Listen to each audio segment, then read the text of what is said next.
Bismillahirrahmanirrahim, chers frères, chères sœurs, louange à Dieu, le tout miséricordieux, le très miséricordieux, que la paix et la bénédiction soient sur notre prophète Muhammad sallallahu alayhi wa sallam, ainsi que ses compagnons et tous ceux qui le suivent jusqu'au jour de la résurrection. Notre religion, c'est une religion de bon comportement. Et le prophète sallallahu alayhi wa sallam est venu pour parfaire notre comportement. Et le bon comportement, on le trouve dans toutes nos adorations.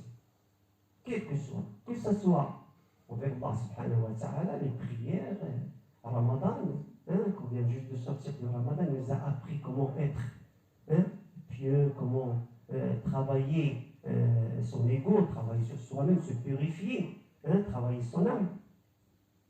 Et dans toutes les adorations pour Allah subhanahu wa ta'ala, mais l'intention qui est un comportement envers Allah subhanahu wa ta'ala. Parce qu'Allah subhanahu wa ta'ala, il est riche, il n'a pas besoin de nous. C'est toi qui as besoin de lui. Quand tu sais qu'il t'a créé, il t'a donné l'ouïe, les yeux, il t'a donné la santé, il t'a tout donné, mais il faut être reconnaissant. Quand tu regardes à travers les horizons, qu'il est le Tout-Puissant, le Créateur, tout est parfaitement mesuré. Tu ne peux pas être prétentieux. Tu ne peux pas l'être. Tu vois la grandeur de la création, à travers cela, tu vois la grandeur du Créateur, subhanahu wa ta'ala, et que tu n'es rien devant cette grandeur de la création. Alors que le roi, subhanahu wa ta'ala, le tout-puissant, le grand Créateur. Donc, quand tu médites un instant là-dessus, tu trouves que tu dois avoir un bon comportement envers ton Créateur. Les règles d'éthique, il y en a beaucoup dans l'islam. L'islam nous enseigne, il nous rappelle tout le temps des règles d'éthique parce que toute la religion est basée là-dessus, sur le bon comportement. L'islam, c'est pas faire la prière, le jeûne, le zakat, le hajj, le pèlerinage, etc. et c'est fini. Pas du tout. Ça, c'est des stations de purification, des stations d'enseignement, des stations d'entraînement pour aboutir à un bon comportement. La règle d'éthique vis-à-vis de l'intention, la croyance en la nécessité d'avoir un but pour chaque acte et de veiller à ce qu'il soit bon. C'est un comportement vis-à-vis de ton intention, l'attitude vis-à-vis de ton Seigneur, la crainte. Il faut le craindre. Allah subhanahu wa ta'ala, quand tu veux essayer de tout puissant, tu n'oses pas les épaules en se disant, écoute, moi je vis. Ça, il faut être bête pour le faire. Et Allah subhanahu wa ta'ala te voit. Donc, il faut le craindre, le respecter, le vénérer, comme il est omniscient et qu'il sait tout. On ne peut penser à lui désobéir et à commettre des péchés. Les premières questions philosophiques commencent à se poser à ce moment-là, les vraies. Et à ce moment-là, tu vas partir justement à une recherche, une méditation vers ton Créateur. Là, tu existes. Comme on dit dans la philosophie, il faut poser la question. Si tu réfléchis, alors tu existes. Ben oui, il faut poser. Si tu réfléchis, il faut bien réfléchir. Il ne faut pas laisser la réflexion à côté. Il faut bien réfléchir et penser, poser de vraies questions, sans oublier aucun élément dans ta réflexion. Et c'est là qui va te ramener vers la foi. Comme il dit le Allah subhanahu wa ta'ala dans un hadith qudsi, il dit au prophète, celui qui me cherche me trouve. Ta recherche doit te pousser, la vraie recherche, la réalité de la recherche, doit te ramener à trouver Allah subhanahu wa ta'ala. Donc ta vie, quelles que soient les circonstances de ta vie, il te ramène à la connaissance de Dieu. Celui qui me cherche me trouve. Celui qui me trouve me connaît. À travers cette retrouvaille, tu vas connaître parfaitement ton Créateur. Et celui qui me connaît m'aime. Et celui qui m'aime, je l'aime. Ça, c'est Allah subhanahu wa ta'ala qui parle dans un hadith qudsi. Te donne la méthodologie extrême de la recherche de l'amour d'Allah subhanahu wa ta'ala. C'est à travers la connaissance, à travers ton action, à travers tes efforts que tu vas mettre en place. Et c'est ce qu'il attend de toi. Il attend que tu fasses des efforts pour atteindre Allah subhanahu wa ta'ala et s'approcher d'Allah subhanahu wa ta'ala et le connaître comme il se doit. Et si tu le connais parfaitement, tu ne peux que l'aimer. Et si tu l'aimes, Allah subhanahu wa ta'ala, il t'aime. Tu imagines que tu atteins ce degré d'amour d'Allah subhanahu wa ta'ala, ce degré de savoir et de connaissance, ce degré de foi, peut dire que tu fais partie des élus. Subhanallah. Attitude envers le Seigneur. Attitude vis-à-vis des paroles de Dieu qui sont sacrées. Les paroles d'Allah, le Coran, ce sont les paroles. Quand tu lis le Coran, c'est Dieu qui te parle. Il surpasse en noblesse et en mérite toute autre parole. L'attitude vis-à-vis du messager du prophète sallallahu alayhi wa sallam, la plus grande politesse et le plus grand respect. Et la moindre des choses, quand tu entends son nom, tu dis Allahumma salli wa sallim wa barik ala sayyidina Muhammad. Que la prière et la bénédiction soient sur ton prophète sallallahu alayhi wa sallam. Et c'est Dieu qui nous le dit. Que les anges, Dieu et les anges, prient sur notre prophète sallallahu alayhi wa sallam. Oh, les croyants, priez sur votre prophète. La prière des anges, c'est des invocations. La prière d'Allah subhanahu wa ta'ala, c'est sa miséricorde. Et notre prière à nous, comme il nous l'a enseigné le Coran, c'est de dire Allahumma salli wa sallim wa barik ala sayyidina. Attitude vis-à-vis de soi-même, c'est de s'éduquer, de purifier son âme. De ne pas la laisser comme ça, zapper comme ils veulent. Non, il faut s'arrêter des moments, réfléchir. D'ailleurs, même l'adoration, les prières quand on fait, c'est des moments, des stations où tu vas justement réfléchir sur soi-même, revenir sur soi-même, se remettre en question sans arrêt. Et aussi l'attitude envers les pères et les mères. Il y a des rapports entre les époux. Les musulmans reconnaissent les bons rapports qui doivent régner entre les époux à l'occasion du pèlerinage de l'adieu du prophète sallallahu alayhi wa sallam, a mentionné à chacun ses droits en disant vous avez des droits sur vos femmes et elles ont les leurs sur vous. Voilà l'égalité entre hommes et femmes.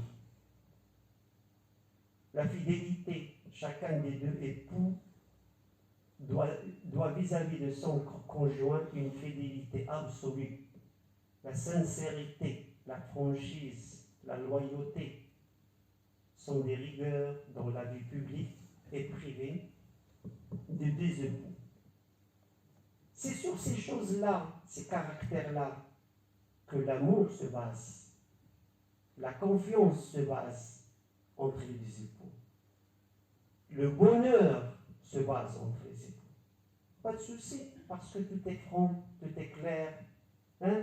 Chacun se remet en question. C'est pour cela qu'il faut penser choisir la bonne femme, entre guillemets, avant d'invoquer Allah subhanahu wa ta'ala qu'il te donne des bons enfants. Et c'est pareil pour la femme. Il faut qu'il choisisse aussi l'homme pieux pour qu'il ait aussi des enfants qui sont pieux. Et la confiance réciproque, mutuelle, doit régner entre les deux époux. Chacun des deux époux considère l'autre comme une partie de lui-même. Si quelqu'un veut du bien à quelqu'un d'autre, si on aimerait le bien, ben il faut commencer par les plus proches. Comme on dit, le premier à qui le vouloir est le plus proche. Ta femme, tes enfants. Et tout le monde sera questionné sur ce qu'il a fait envers sa famille. Le jour du jeu, Dieu dit « Ô croyants, épargnez-vous et votre famille du feu. » C'est un ordre. Tu dois penser à tes enfants. Non, mais il ne faut pas être content parce qu'il a juste grandi. Oh, il a grandi, il a un bon travail, il gagne bien. Mais attends, est-ce que tu l'as épargné du feu? Est-ce qu'il sait qu'est-ce qu'il fait sur terre avant que la mort arrive? La femme pieuse aide son mari à l'adoration de Dieu. Et il demande, elle aussi, un mari pieux. Éduquons nos enfants pour qu'ils trouverons les maris et les mariés pieux et pieuses à vivre dans le bonheur et non dans les contradictions. Si on n'éduque pas nos enfants, mais comment voulez-vous trouver des maris, des mariés pour nos enfants? Il ne faut pas rêver. Soyons quand même réalistes. Si personne n'éduque ses enfants, comment voulez-vous qu'on trouve justement, quand vous cherchez une femme pour votre fils ou un homme pour votre fille? اللهم اهدنا فيمن هديت وعافنا فيمن عافيت وبارك لنا فيما اعطيت وقنا واصرف عنا برحمتك شر ما قضيت انك تقضي ولا يقضى عليك انه لا يعز من عاديت ولا يذل من واليت تباركت ربنا وتعاليت نستغفرك اللهم من جميع الذنوب والخطايا ونتوب اليك لا ملجا ولا منجا الا اليك اللهم طهر قلوبنا واغفر ذنوبنا امن روعتنا اختم بالباقيات الصالحات امالنا اللهم يسر امورنا وامور المسلمين أجمعين برحمتك وجودك وكرمك يا كريم اللهم ارحم المؤمنين والمؤمنات المسلمين والمسلمات الأحياء والأموات إنك يا مولانا سميع قريب مجيب الدعوات برحمتك يا أرحم الراحمين يا رب العالمين. واحد السيدة مريضة الله يشافيها الله يشافينا جميعا المريض الله يشافي شفاء لا يغادر سقما اللهم اشفي أنت الشافي لا شفاء إلا شفاؤك شفاء لا يغادر سقما اللهم اشفنا واشف مرضى المسلمين أجمعين في مشارق الأرض ومغاربها برحمتك يا أرحم الراحمين يا رب العالمين.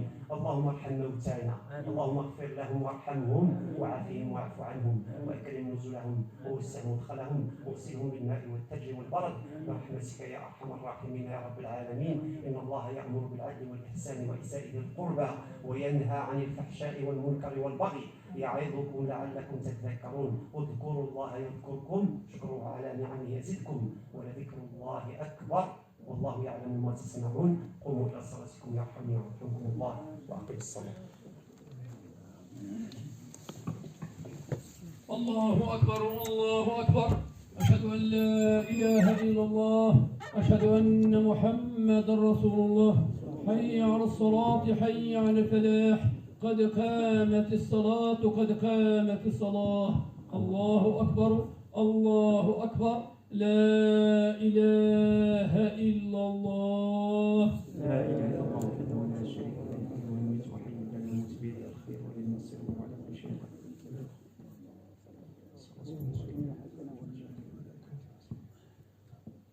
الله أكبر. سبحانك اللهم وبحمدك. الحمد لله رب العالمين الرحمن الرحيم ملك يوم الدين إياك نعبد وإياك نستعين اهدنا الصراط المستقيم صراط الذين أنعمت عليهم غير المغضوب عليهم ولا الضالين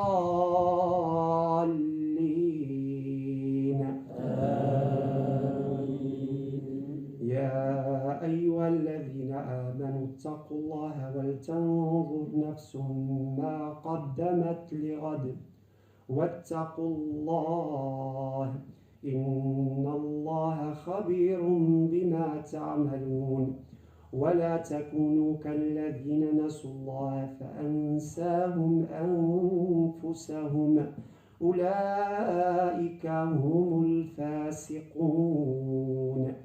لا يستوي أصحاب النار وأصحاب الجنة أصحاب الجنة هم الفائزون.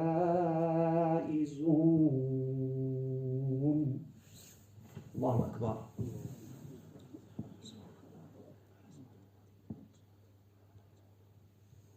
سمع الله لمن حمده. الله أكبر.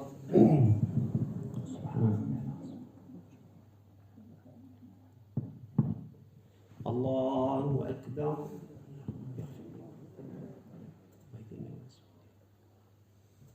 الله أكبر. سبحان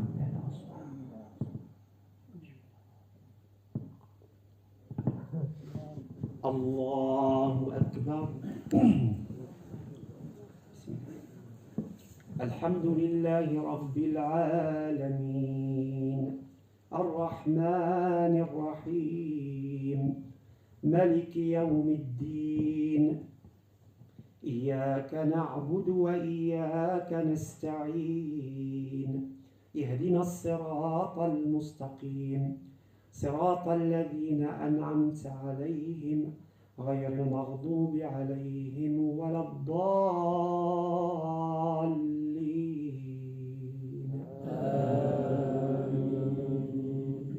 لو أنزلنا هذا القرآن على جبل لرأيته خاشعا متصدعا من خشية الله وتلك الأمثال نضربها للناس لعلهم يتفكرون هو الله الذي لا إله إلا هو عالم الغيب والشهادة هو الرحمن الرحيم هو الله الذي لا إله إلا هو الملك القدوس السلام المؤمن المهيمن العزيز الجبار المتكبر سبحان الله عما يشركون هو الله الخالق البارئ المصور له الأسماء الحسنى يسبح له ما في السماوات والأرض وهو العزيز الحكيم الله أكبر سبحان الله العظيم سمع الله لمن حمده حمدا الله أكبر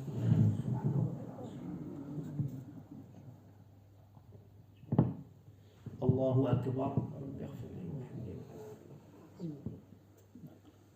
الله أكبر سبحان الله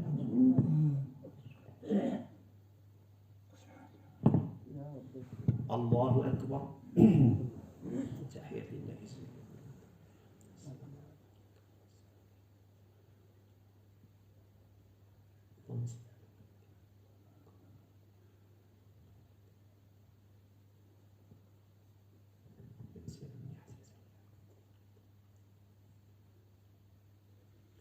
السلام عليكم ورحمة الله السلام عليكم ورحمة الله اللهم إنك أنت السلام